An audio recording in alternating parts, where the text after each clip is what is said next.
Bells Overseas, the sound of your future.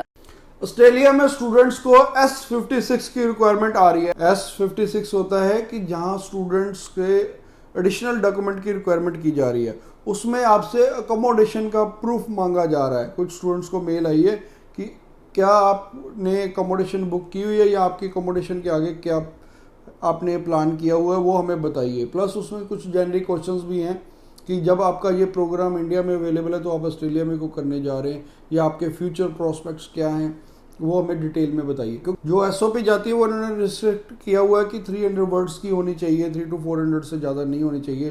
तो इसलिए वहाँ पूरी डिटेल में इंफॉर्मेशन नहीं डाल रहे, पर ये अब एडिशनल इन्फॉर्मेशन मांग रहे हैं तो वहाँ आपके पास चांस है कि आप उसको अच्छे से एलेबरेट करके भेज सकते हैं। और ये जो अकोमोडेशन का भी ये पूछ रहे हैं, वो उसका पर्पज़ सिर्फ यही है कि वो जानना चाहते हैं कि जैसे स्टूडेंट सपोज आपने सिडनी के लिए यूनिवर्सिटी अप्लाई की हुई है और कहीं ये तो नहीं कि आपने किसी और जगह का ऑलरेडी प्लान करके रखा हो कि मैंने वहाँ जाना है कि अकोमोडेशन आपकी वहाँ की बुक हो या आपकी टिकट भी बुक है, तो वो उसके साथ एडिशनल वो ये भी कह रहे हैं कि अगर आपके पास कोई प्रूफ है तो प्रूफ भी भेजो। तो वो देखना चाहते हैं अगर मेल आने के बाद आप अपनी अकोमोडेशन बुक कर रहे हैं या कुछ कर रहे हैं तो वो प्रूफ कहीं ना कहीं जेन्युइन नहीं माना जाएगा। आप इसमें ये भी लिख सकते हैं कि अगर आपके कुछ रिलेटिव्स है वहाँ पर तो आप उनके घर में रहेंगे या आप उनसे अंडरटेकिंग भी ले सकते हैं कि हम स्टार्टिंग में रहेंगे। लेकिन ये ध्यान रखिएगा जिस सिटी में आपने अप्लाई किया है उसी सिटी में आप अपनी अकोमोडेशन का दिखाइए। ये नहीं होगा कि आपने अप्लाई तो एडिलेड किया हुआ और आपकी जो अकोमोडेशन वो सिडनी की है, तो ये चीज़ बिल्कुल नहीं होनी चाहिए।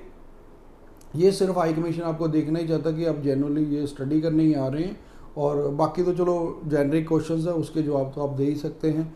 और ज़्यादातर क्वेश्चंस बीच में से एसओपी से में से ही निकाल के उन्होंने पूछे हुए हैं, ठीक है। कि उसमें बाद ये भी कहा हुआ कि ये वाला कोर्स के बाद आपके नेक्स्ट इंटेंशंस क्या हैं।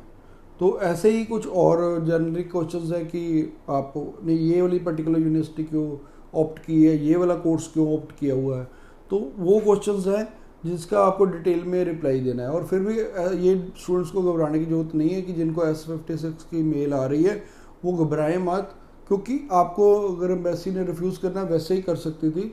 अगर आपको वो अपॉर्चुनिटी दे रहे हैं तो आप उसको अच्छे से एक्सप्लेन करके उसके साथ जो भी आपके पास डॉक्यूमेंट्री एविडेंस है वो भी आप साथ लिखाएं। आपकी रिसर्च है तो वो भी साथ में लिखें कि मैंने यहाँ से ये रिसर्च की हुई है, उसका आप लिंक भी साथ में दे सकते हैं, ताकि एम्बेसी को लगे कि ये वाकई जेन्युइन स्टूडेंट और इसने जेन्युइनली रिसर्च करके ही इस यूनिवर्सिटी में अप्लाई किया है।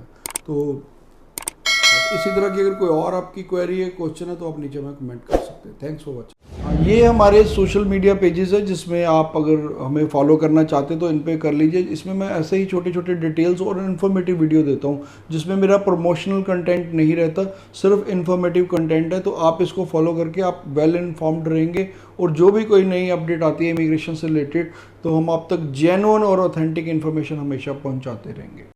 Bells Overseas, the sound of your future.